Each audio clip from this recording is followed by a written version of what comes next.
उसकी आवाज़ इतनी ज़ोरदार थी कि हॉल में एक लम्हे को मुकम्मल खामोशी छा गई। सबकी नज़रें एकदम मेरी तरफ उठ गईं।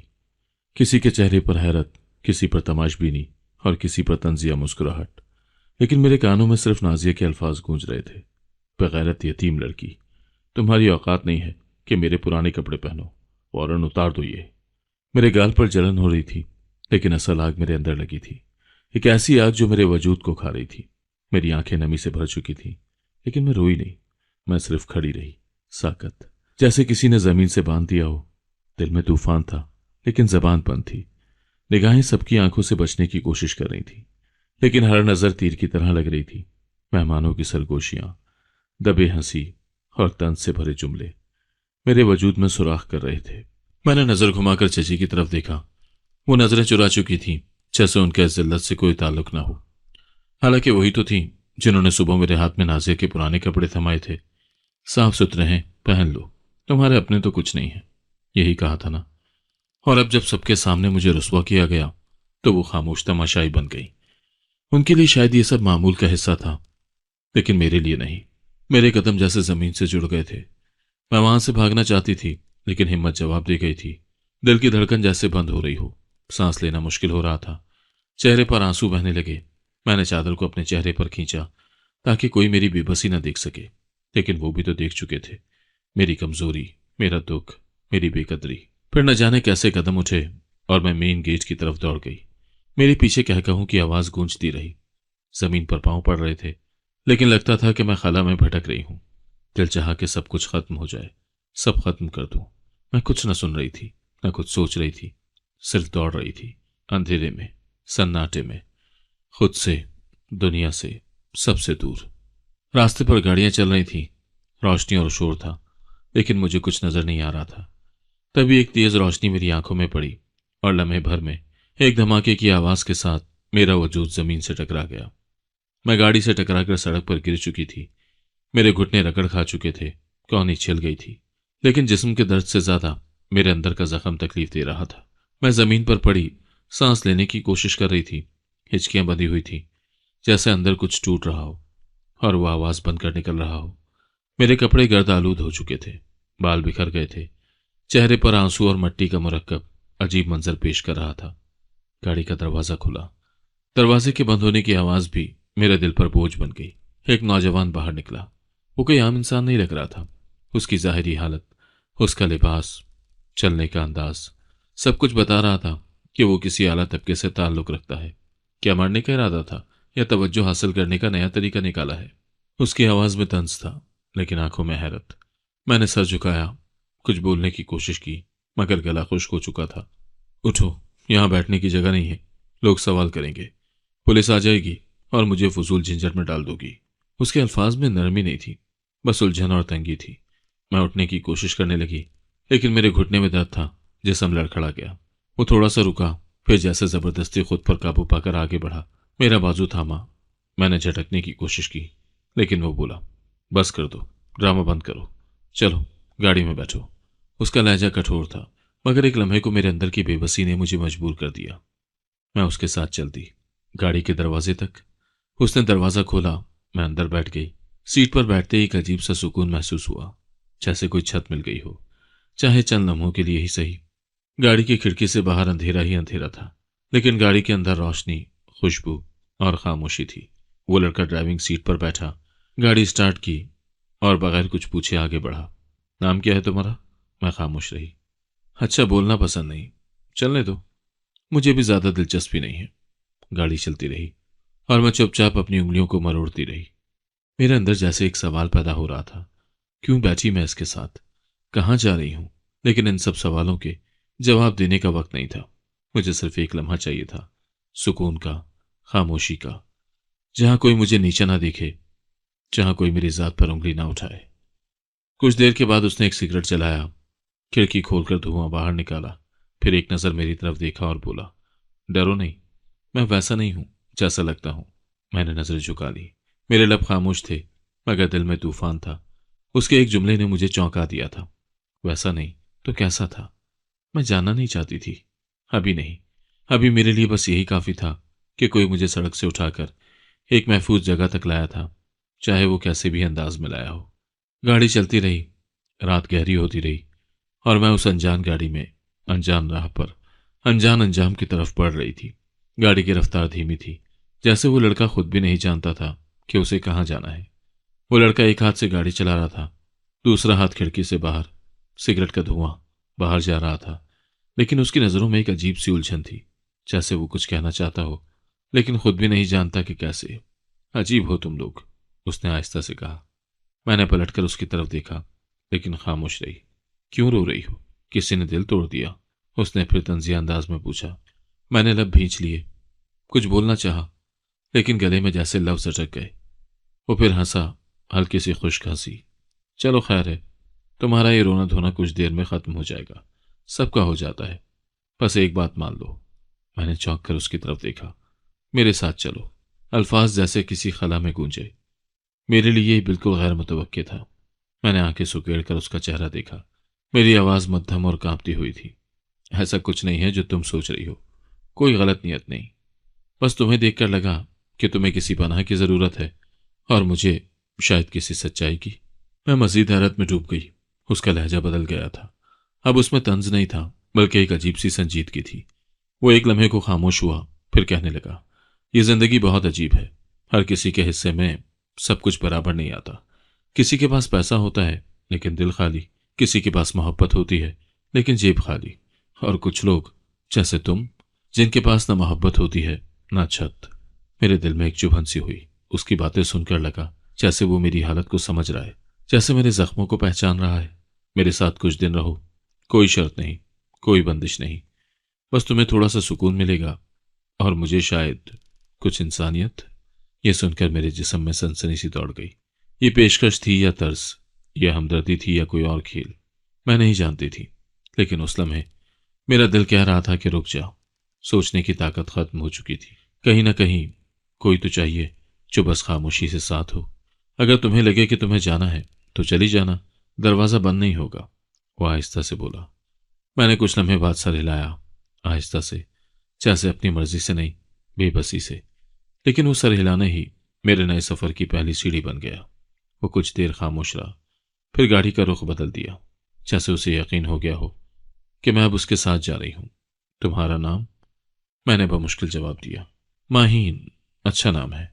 तुम्हें कोई कुछ भी कहे, याद रखना तुम किसी से कम नहीं हो। यह जुमला मेरी रूह में उतर गया। बरसों से किसी ने ऐसा कुछ नहीं कहा था। मैं खिड़की से बाहर देखती रही, लेकिन दिल में वो जुमला गूंजता रहा। गाड़ी खामोशी से चल रही थी, जैसे उसकी रफ्तार भी हमारी खामोशी से हम आहंग हो चुकी हो। मैं मुसलसल बाहर अंधेरे को देख रही थी, और वो कभी कभार एक नज़र मेरी तरफ डाल देता, लेकिन कोई बात नहीं हुई। उसकी खामोशी में एक अजीब सा सुकून था, जैसे किसी तूफान के बाद की खामोशी। हम दोनों अनजान थे, एक दूसरे के माजी से, दुखों से, इरादों से, लेकिन उस लम्हे एक अजीब सा बंधन बन चुका था। कुछ देर के बाद अचानक उसकी सांसें तेज होने लगी। वो बार बार अपनी गर्दन पकड़ने लगा और चेहरे पर एक इज़्तिराब सा फैल गया। मैंने फौरन उसे देखा। वो गाड़ी का स्टीयरिंग मजबूती से थामे बैठा था, लेकिन उसके हाथ कप कपा रहे थे। तुम ठीक हो? मेरी आवाज़ खौफ से कांप गई। उसने कुछ कहना चाहा, मगर लफ्जों से पहले ही उसकी सांस फंसने लगी। वो झुकने लगा, जैसे सीने में कुछ सख्त हो गया हो। उसका चेहरा पसीने से तर हो चुका था और होठों का रंग बदलने लगा था। मैं घबरा गई। मेरे सामने एक ऐसा इंसान बैठा था जो अभी चंद लम्हे पहले मुकम्मल और मजबूत लग रहा था, और अब जैसे लम्हा ब लम्हा बिखर रहा था। मगर वो हिम्मत करके गाड़ी चला रहा था। मेरी नज़रें किसी साइन या अस्पताल की तलाश में थी। कुछ ही फासले पर एक बोर्ड नजर आया, 24 आवर्स इमरजेंसी क्लिनिक। 24 घंटे इमरजेंसी क्लिनिक खुला। आहिस्ता आहिस्ता आखिरकार हम क्लिनिक के बाहर पहुंच गए। गाड़ी रुकते ही उसकी गर्दन एक तरफ को लुढ़क गई। मेरा दिल बैठने लगा। गाड़ी से निकलकर मैंने शोर मचाया, किसी को बुलाओ, जल्दी करो, सांस नहीं आ रही इसे। नर्सेस दौड़कर आई, स्ट्रेचर लाया गया और वो उसे अंदर ले गए। मैं दरवाजे के पास खड़ी रह गई। आंखों में एक बार फिर आंसू थे, लेकिन अब वो मेरी बेबसी के नहीं, ये खौफ के आंसू थे। कुछ घंटे गुजर गए, वक्त रुक सा गया था। जब डॉक्टर बाहर आया तो मैं उसकी तरफ लपकी। क्या हुआ है उसे? डॉक्टर ने नजरों में नरमी लाकर कहा कि आपके करीबी अजीज हैं। मैं कुछ कहे बगैर खामोश खड़ी रही। हमें अफसोस है, लेकिन इनकी रिपोर्ट्स और सांस की शिकायत को देखते हुए हमें कुछ पुराने टेस्ट फाइल्स खोलनी पड़ी। इन्हें कैंसर है। आखिरी स्टेज पर है, फेफड़ों में फैल चुका है। ज्यादा से ज्यादा महीना 1.5 महीना बाकी है। मेरे कदमों तले से जमीन निकल गई। मुझे लगा जैसे पूरा जिस्म सुन्न हो गया हो। वो लड़का जो अभी कुछ घंटों पहले मेरे लिए एक अनजान था, अब इतनी जल्दी मौत के दहाने पर खड़ा था। मुझे यकीन नहीं आ रहा था। मैंने डॉक्टर की तरफ देखा, जैसे वो कोई और बात कहे, कोई उम्मीद दे, लेकिन उसकी खामोशी ही हतमी जवाब थी। मैं कमरे में दाखिल हुई। वो ऑक्सीजन मास्क के साथ लेटा हुआ था। आंखें नीम हुआ, चेहरे पर थकन छाई हुई थी, जैसे बरसों की थकावट एक ही रात में जिस्म पर उतर आई हो। मैं आहिस्ता से उसके करीब गई। उसने मेरी तरफ देखा और थोड़ा सा मुस्कुराया। बहुत हल्की सी मुस्कुराहट, जैसे जिंदगी से भरा शख्स अब जिंदगी को मजाक समझ रहा हो। देखा, मैं कहा करता था सब कुछ खत्म हो जाता है, आज खुद पर सच साबित हो गया। उसकी आवाज में न शिकवा था न खौफ, बस एक थकी हुई तस्लीम। मुझे नहीं मालूम तुम कौन हो, क्यों मेरे साथ गाड़ी में बैठी या यहां तक आई, लेकिन अब तुम जा सकती हो। जिंदगी खत्म होने वाली है और मैं नहीं चाहता कि तुम किसी बोझ का हिस्सा बनो। मैं कुछ देर खामोश खड़ी रही, फिर आहिस्ता से कुर्सी खींचकर उसके पास बैठ गई। तुम चाहो या ना चाहो, मैं ये बोझ उठा चुकी हूं और अब ये बोझ नहीं, मेरी मर्जी है। वो मुझे देखता रहा, फिर उसकी आंखों में कुछ लरजने लगा, शायद हैरत, शायद शक, शायद शुक्रगुजारी।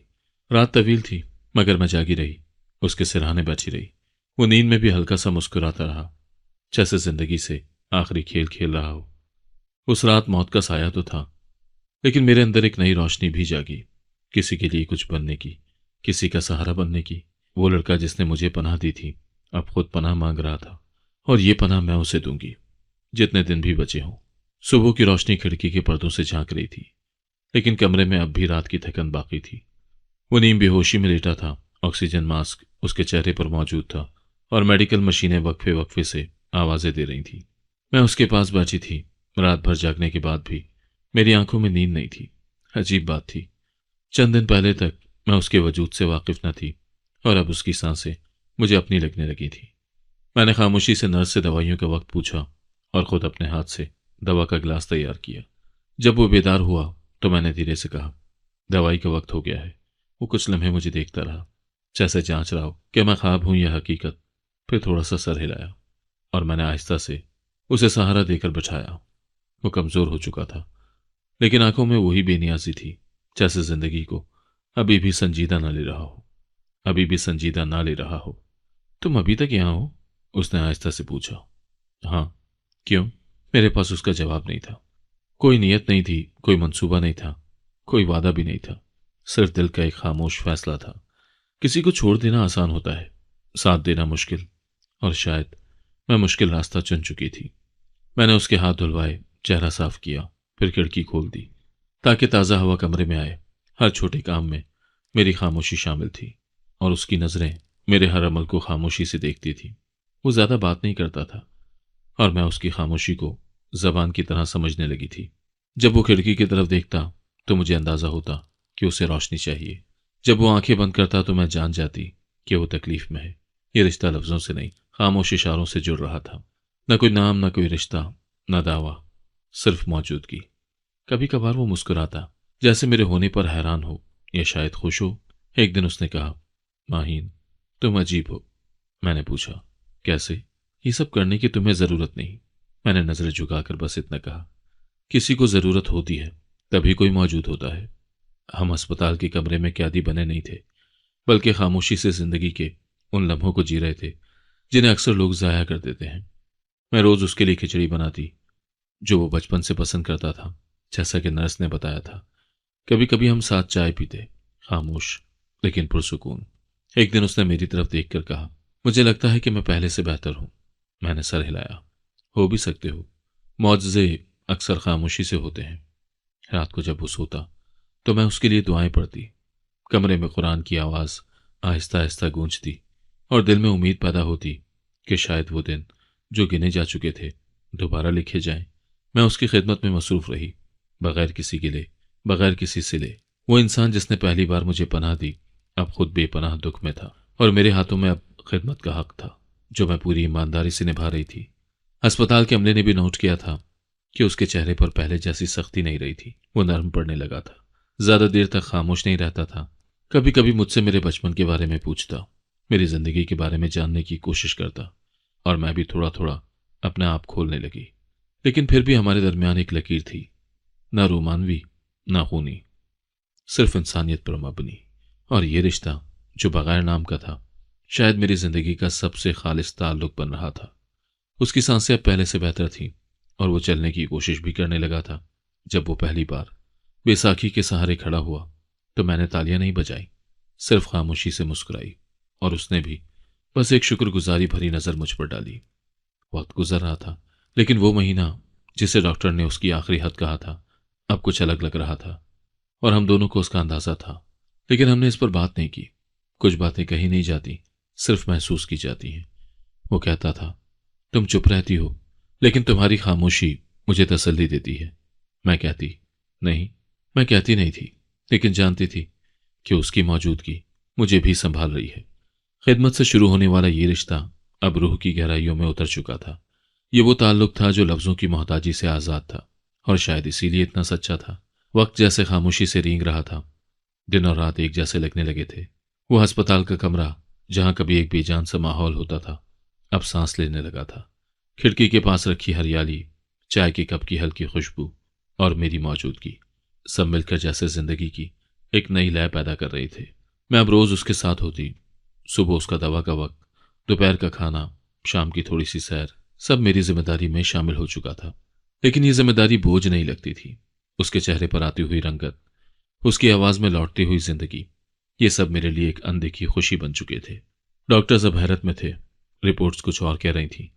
वो जिस्म जिसके बारे में कहा गया था चंद हफ्तों का मेहमान है, अब हर हफ्ते किसी नई बेहतरी का इशारा दे रहा था।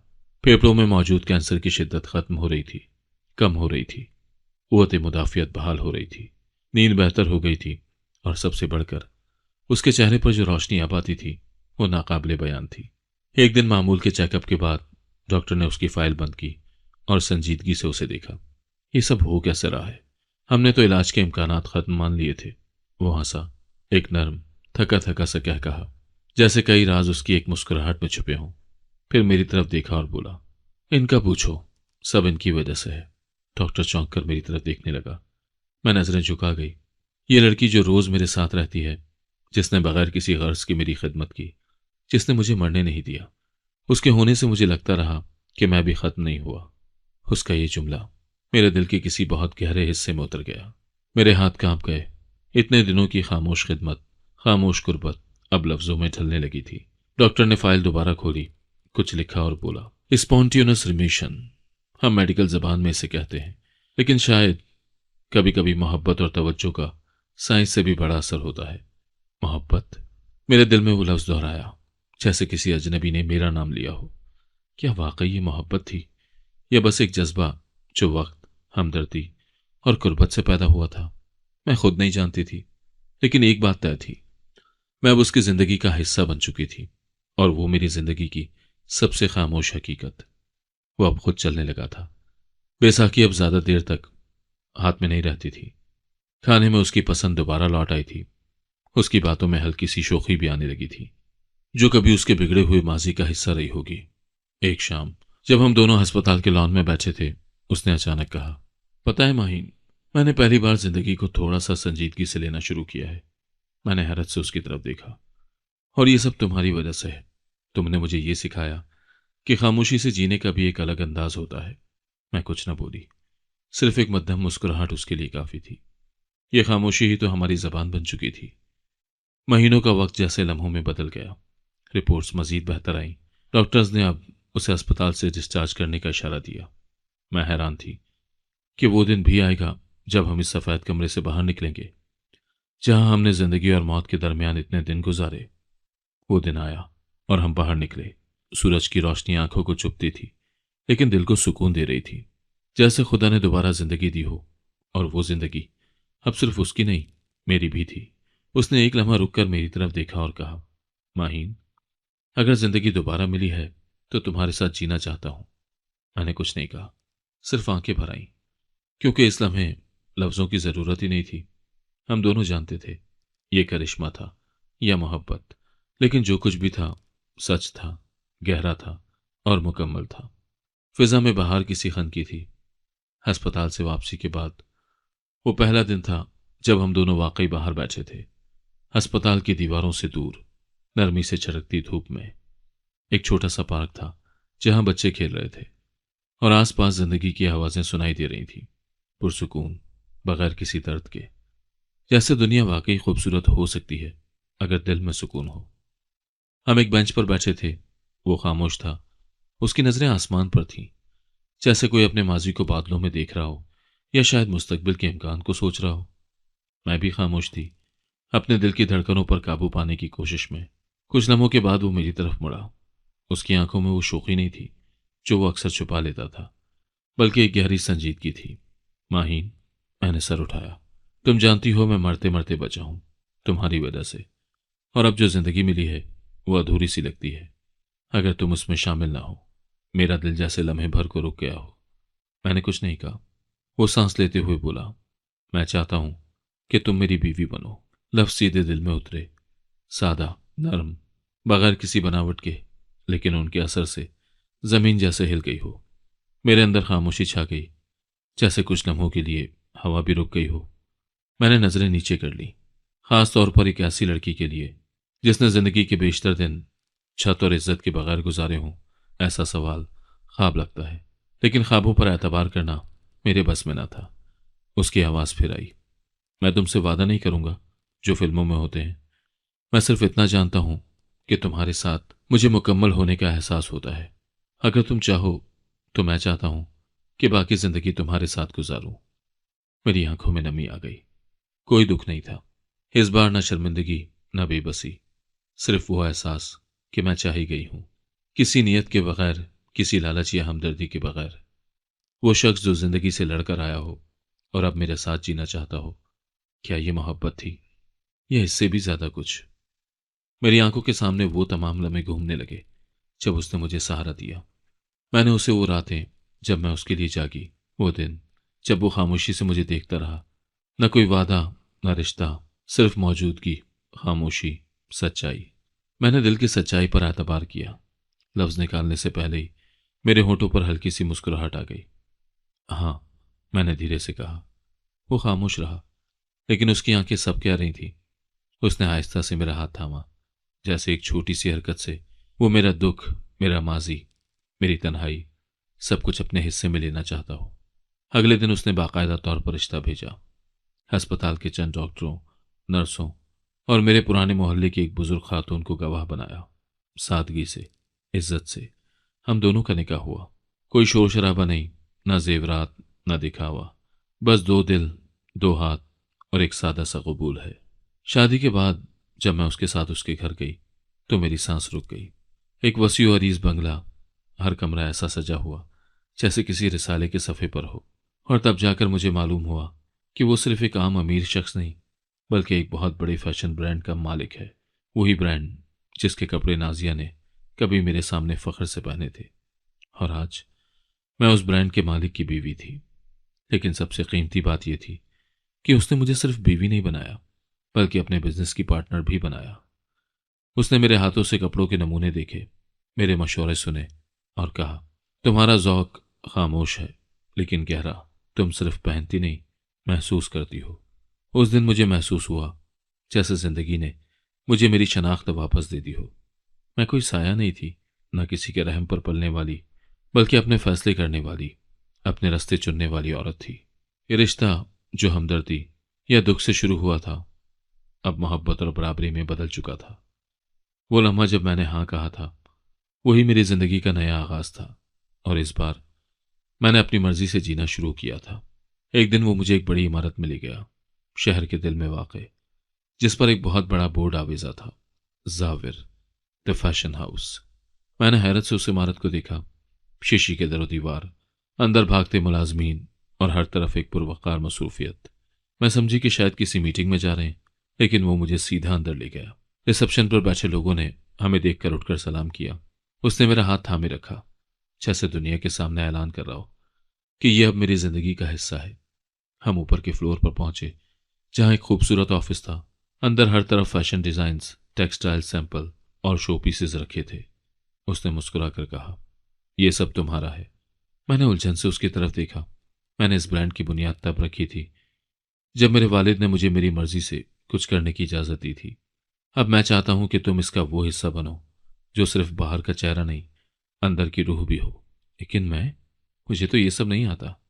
मुझे पता है, लेकिन तुम में जो चीज़ है वो किताबों से नहीं सीखी जा सकती। तुम में एहसास है, तुम्हारे अंदर वो नज़र है जो आम आंखों में नहीं होती। तुमने जिंदगी को नंगे पांव जिया है, इसलिए तुम्हारी तरजीहात असली हैं, गहरी हैं। उस दिन के बाद मेरी जिंदगी ने नया रुख ले लिया। मैं उसके साथ ऑफिस जाने लगी। शुरू में खामोशी से हर चीज देखती, नोटिस लेती, समझने की कोशिश करती। आहिस्ता आहिस्ता वो मुझे हर काम में शामिल करने लगा।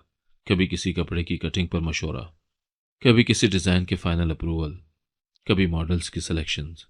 उसने मेरे लिए अलग कैबिन बनवाया जिसके बाहर तख्ती लगी थी, क्रिएटिव कंसल्टेंट माहीन। मेरी आंखें भर आईं।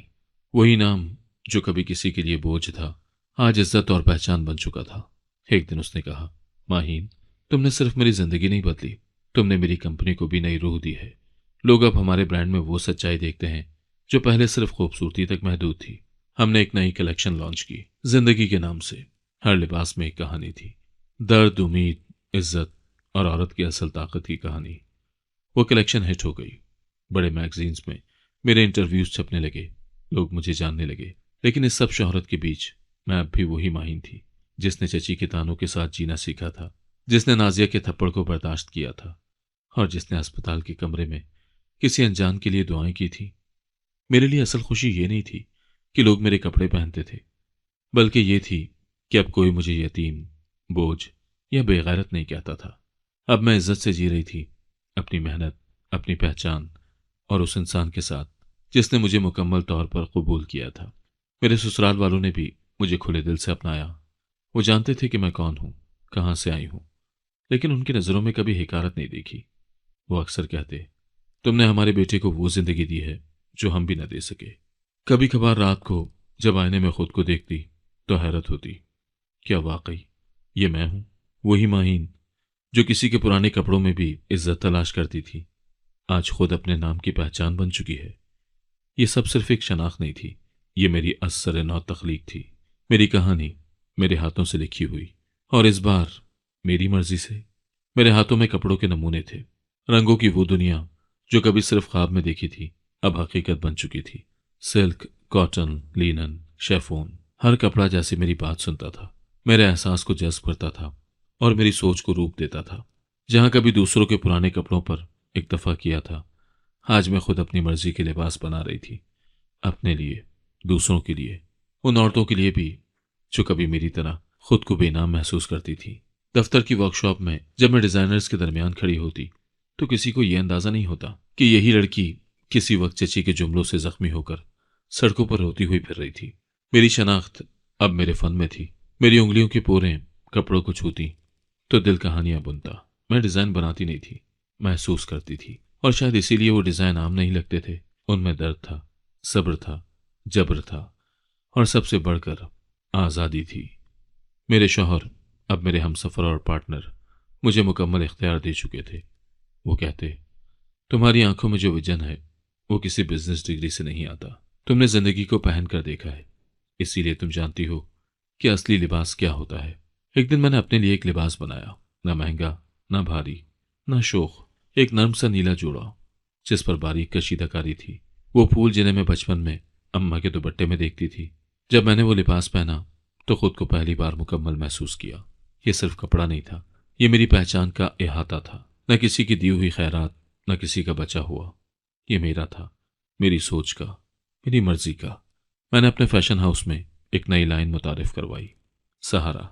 ये उन औरतों के लिए थी जो अपनी जिंदगी में किसी न किसी कमी का शिकार रही थी, चाहे वो रिश्तों की कमी हो, इज्जत की या खुद एतमादी की। हर लिबास के साथ एक मुख्तसर कहानी छापी जाती जो उसके पीछे छुपी सोच को बयान करती। ये कलेक्शन बाजार में हाथों हाथ लिया गया, लेकिन मेरे लिए कामयाबी वो आंसू थे जो एक ग्राहक की आंखों में आए जब उसने कहा, यह लिबास मुझे मेरी माँ की खुशबू देता है। जिंदगी अब बदल चुकी थी। सुबह का आगाज फैशन हाउस में मीटिंग से होता, शाम किसी कलेक्शन की शूटिंग या किसी वर्कशॉप की निगरानी में गुजरती। कभी कभार रात को देर से घर पहुंचती तो थकन होती, लेकिन दिल मुतमईन रहता। मेरा शौहर मेरे सबसे बड़े सपोर्टर थे। वो अक्सर मेरे स्केचबुक में झांक कर कहता, माहीन, तुमने सिर्फ अपने लिए लिबास नहीं बनाया, तुमने खुद को नए सिरे से बुना है। एक शाम मैंने अपनी पुरानी डायरी निकाली जो मैंने बरसों पहले चुपके से लिखी थी। उसमें वो सब कुछ था जो मैं कभी किसी को कह नहीं पाई। चची की तलखियां, नाजिया का थप्पड़, भूखे सोने की रातें, और वो दिन जब मैंने पहली बार दुआ मांगी थी कि कोई आकर मुझे इस जिंदगी से निकाल ले। मैंने वो सब कुछ पढ़ा और फिर वो डायरी बंद कर दी। अब वो दुख मेरे लिबास का हिस्सा नहीं थे, न मेरी शनाख्त का। वो माजी था, और अब मैं माजी नहीं, मुस्तकबिल पहनती थी। मैंने कुछ ऐसे कपड़े भी डिजाइन किए जो बाज़याफ्ता कपड़ों से बनाए गए थे, उन्हीं कपड़ों से जो किसी वक्त मेरे लिए शर्मिंदगी की अलामत थे। लेकिन अब वही कपड़े मेरी तख्लीक से इज्जत का रूप बन चुके थे। मेरी टीम ने उन कपड़ों को नई जान का नाम दिया। उनके साथ मेरी लिखी हुई एक लाइन छापी जाती, कभी जो दूसरों का बचा हुआ था, आज वही तुम्हारी पहचान बन सकता है। मेरी कहानी अब औरों की हिम्मत बनने लगी थी। अखबारात, फैशन मैगजीन्स, हत्ता कि एक टीवी शो पर भी मुझे बुलाया गया, जहां मुझसे पूछा गया, माहीन, आपने सब कुछ कैसे हासिल किया? मैंने मुस्कुराकर कहा, मैंने खुद को खोने के बाद पाया। जो कुछ छिन गया था उसे वापस लेना नहीं था, बल्कि खुद को अस्सरे नौ बनाना था। अब जब मैं आईने में खुद को देखती तो एक आम लड़की नजर नहीं आती। वो एक औरत थी जो हर दुख से गुजरी, हर तलखी चखी, लेकिन अपने ख्वाबों को न छोड़ा। और अब वही ख्वाब उसके लिबास बन गए थे, उसकी पहचान, उसकी ताकत। ये सिर्फ कपड़ों का हुनर नहीं था, ये जिंदगी को महसूस करने की सलाहियत थी। मैंने सीख लिया था कि यतीमी सिर्फ रिश्ते का ना होना नहीं, बल्कि अपनी शनाख्त से महरूम होना है। और आज मैं अपनी शनाख्त के सब रंग खुद चुन रही थी। इज्जत, वकार और वो खूबसूरती जो सिर्फ दिल की सच्चाई से पैदा होती है। दिन मामूल के मुताबिक मसरूफ था। बुटीक में नई कलेक्शन की लॉन्च चल रही थी और मेरी टीम हर गोशे में मसरूफ थी। मैं अपने ऑफिस में बैठकर क्लाइंट्स के फीडबैक का जायजा ले रही थी जब अचानक बाहर से शोर की आवाज आई। पहले हल्की सरगोशियां सुनाई दी, फिर किसी औरत की बुलंद आवाज, और कुछ ही लम्हों में माहौल संजीदा हो गया। मैंने दरवाजा खोला तो मेन हॉल में स्टाफ और चंद ग्राहक जमा हो चुके थे। सब एक जानिब देख रहे थे, जैसे कोई तमाशा हो रहा हो। एक औरत ऊंची आवाज में किसी पर बरस रही थी, मेरे बेटे ने परदेश जाके पैसे इसलिए नहीं कमाए कि तुम यहां महंगे कपड़े खरीदती फिरो, शर्म नहीं आती? दूसरी तरफ एक नौजवान लड़की खड़ी थी जिसका चेहरा झुका हुआ था, आंखों में आंसू थे और हाथ कांप रहे थे। वो मुसलसल सफाई देने की कोशिश कर रही थी, लेकिन सामने खड़ी औरत उसे बोलने ही नहीं दे रही थी। मैं आहिस्ता आहिस्ता उनके करीब पहुंची। जैसे जैसे चेहरा साफ होने लगा, मेरा दिल जैसे छिटक गया। वो बहू कोई और नहीं, नाजिया थी। वही नाजिया जिसने बरसों पहले सबके सामने मेरे मुंह पर थप्पड़ मारा था, मेरी तजलील की थी और मेरे यतीम होने पर तंज किया था। आज वही नाजिया इस मुआशरती तमाशे का शिकार थी, और वही दर्द उसकी आंखों में था जो कभी मेरी आंखों में था। चंद लम्हे में जैसे वक्त रुक गया। न मैं आगे बढ़ सकी, न पीछे हट सकी। उसकी नजरें मेरी तरफ उठी और फिर फौरन झुक गईं। उसने मुझे पहचान लिया था। चेहरे पर हैरत, शर्मिंदगी और नदामत की मिली जुली परछाइयां थी। उसकी सास अब भी चिल्ला रही थी, यही सूट पहनने की जिद कर रही थी। पता है इसकी कीमत? तुम्हारी औकात नहीं है इतना महंगा सूट पहनने की। वो सब अल्फाज जो कभी मेरे लिए बोले गए थे, आज वही किसी और के लिए दोहराए जा रहे थे। और वक्त ने दिखा दिया कि एहसास, इज्जत और जिल्लत सबका हिसाब रखता है। मैंने आगे बढ़कर अपने स्टाफ को इशारा किया, मेहरबानी करके मेहमानों को इज्जत से बिठाएं। यह हमारा बुटीक है, बाजार नहीं। यहाँ इज्जत बेची नहीं जाती, बांटी जाती है। फिर मैं नाजिया की तरफ मुतवज्जह हुई, उसके करीब गई और उसकी आंखों में झांक कर कहा, आप हमारे मुअज़्ज़िज़ ग्राहक हैं और ये सूट आपका है। नाजिया ने फौरन आंखें बंद कर ली, जैसे वो लम्हा नाकाबिले यकीन हो। फिर आहिस्ता से बोली, माहीन, तुम? मैंने सर हिलाया और कहा, हाँ मैं। ये सब तुम्हारा है? उसकी आवाज़ थरथरा रही थी। जी, ये ख्वाब, ये शनाख्त, ये बुटीक, सब कुछ मेरी मेहनत का सिला है। उसकी आंखों से आंसू बहने लगे। उसने सर झुका दिया। उसकी सांस भी अब शर्मिंदगी से चुप हो चुकी थी। माहौल खामोश हो गया था, सिर्फ सांसों की आवाज़ बाकी थी। नाजिया ने हाथ जोड़ दिए, माहीन, मैं माजरत चाहती हूँ। मैंने तुम्हारे साथ बुरा सलूक किया। मुझे उस दिन का हर लम्हा याद है। मुझे भी याद है नाजिया, क्योंकि वो दिन मेरी बेदारी का दिन था। वो थप्पड़ मेरी खुदी को जगा गया था। नाजिया चुप हो गई।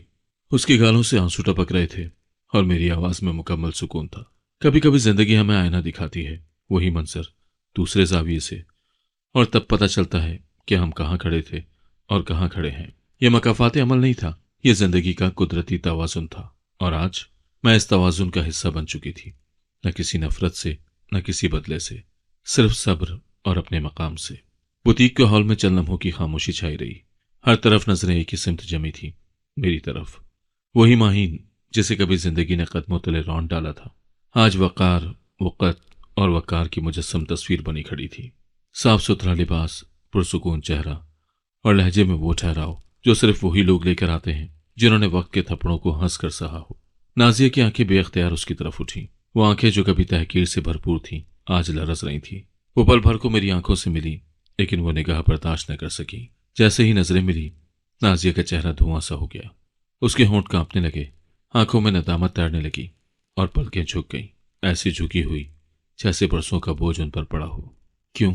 नाजिया की नजरें कह रही थी, क्यों तुमने मुझे माफ किया? क्यों तुमने मुझे वो इज्जत दी जो मैंने तुमसे छीनने की कोशिश की थी? मैंने एक खामोश सी नजर उस पर डाली और कहा, कुछ नजरें जिंदगी भर पीछा करती हैं नाजिया। तुम्हारी नजर उस दिन मेरे चेहरे पर नहीं, मेरी रूह पर लगी थी। आज वही रूह तुम्हारे सामने खड़ी है, बगैर किसी जख्म के, बगैर किसी मैल के। नाजिया ने मुश्किल से सर उठाया, आंखें अब भी नम थी। मैंने तुम्हें बहुत तकलीफ दी माहीन। वो सब कुछ जो तुम्हारे साथ हुआ मेरी अना, मेरे गुरूर का नतीजा था। मैं हल्का सा मुस्कुराई, वो मुस्कुराहट जो अंदर की मुकम्मल शिफा का ऐलान थी।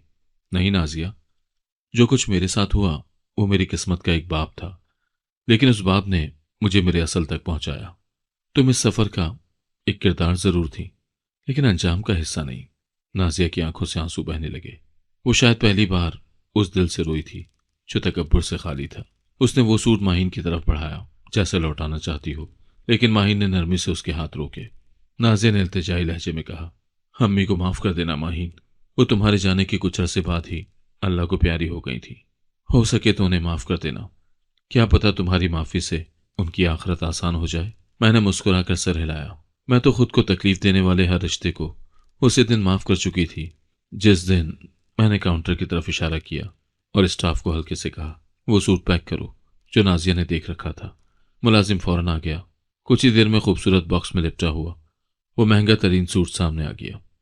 मैंने वो बॉक्स नाजिया की तरफ बढ़ाया, उसके हाथ लर्जे। उसने लेने से पहले हिचकिचाहट दिखाई। माहीन, ये बहुत कीमती है। मैं नहीं, मैंने उसकी बात काट दी। ये तोहफा है, कोई कीमत नहीं, कोई रसीद नहीं। उसने बॉक्स ले लिया, आहिस्ता से सर झुकाया। मैंने उस लम्हे उस फिजा को महसूस किया। कितना कुछ बदल चुका था, उसका लहजा, उसकी नजरें और मेरा दिल। मैंने उसकी तरफ देखा और धीरे से कहा, हिसाब बराबर हो गए नाजिया। ये अल्फाज उसके जिस्म में जैसे बिजली बनकर उतरे। उसने फौरन सर उठाया, मेरी आंखों में देखा और फिर दोबारा नजरें झुका ली। इस बार उसके चेहरे पर शर्मिंदगी नहीं, सुकून था, जैसे बरसों का बोझ उतर गया हो। उसके लब कांपे, लेकिन कोई लफ्ज नहीं निकले। ना मैं जीती हूं नाजिया, ना तुम हारी हो। मैंने धीरे से कहा, यह जिंदगी है, वो सब कुछ याद रखती है जो हम भूल जाते हैं, और फिर एक दिन सब कुछ वापस करती है, वैसा ही जैसा हमने दिया होता है। नाजिया ने खामोशी से सर हिलाया और बॉक्स सीने से लगाकर आहिस्ता आहिस्ता बुटीक से बाहर निकल गई। उसके कदम हल्के थे, जैसे अब उसके अंदर की कोई गिराह खुल गई हो। दरवाजे के बाहर जाती हुई उसकी पुश्त को मैंने कुछ देर देखा, फिर अंदर पलटकर वापस अपने ऑफिस की तरफ आ गई। नाजिया उस दिन चली गई, लेकिन उसकी झुकी हुई नजरें, लरसती हुई आवाज और थामे हुए तोहफे की कदर माहीन के दिल में एक मुकम्मल बाप की तरह बंद हो गई। और मैं जान चुकी थी कि जिस नजर से कभी मेरी तजलील हुई थी, आज वही नजर मेरे उरूज की गवाह बन चुकी है। अब मुझे किसी और सबूत की जरूरत ही नहीं। मेरे दिल में अजीब सा सुकून था, ना फतह का गुरूर, ना शिकस्त का एहसास, सिर्फ एक मुकम्मल दायरा जो बंद हो चुका था। वो दायरा जिसकी शुरुआत एक थप्पड़ से हुई थी, आज एक तोहफे पर खत्म हो गई। कुर्सी पर बैठते ही मेरी नजर सामने लगे उस फ्रेम पर पड़ी जिस पर वो पुराना खाका था जो मैंने बरसों पहले किचन के कोने में बैठकर बनाया था। उसमें एक लड़की थी जो पुराने फटे हुए कपड़ों में थी, लेकिन उसके हाथ में एक पेंसिल थी और सामने खाली कैनवस। उस वक्त मैं नहीं जानती थी कि मैं खुद अपना मुस्तकबिल बना रही हूं। आज वो खाली कैनवस रंगों से भर चुका था। आज मैं वो लड़की नहीं थी जिसे किसी की मर्जी के पुराने कपड़े पहनने पड़ते थे। आज मैं अपनी मर्जी के ख्वाब पहनती थी। और आज मैंने उस शख्स को भी इज्जत से रुखसत किया जिसने एक दिन मेरी खुदी को ललकारा था। यह मकाफात अमल था, मगर वो बदला नहीं था, बस वक्त का इंसाफ था। वो हिसाब जो वक्त ने चुपचाप रखा और जब वक्त आया पलटा दिया। बगैर शोर के, बगैर आवाज के, जैसे हवा का एक झोंका जो दरवाजा बंद भी कर दे और आंखें नम भी। मैं जानती थी यही जिंदगी की खूबसूरती है, वो आखिर में हर चीज अपनी जगह रख देती है, बस हमें सब्र करना आता हो।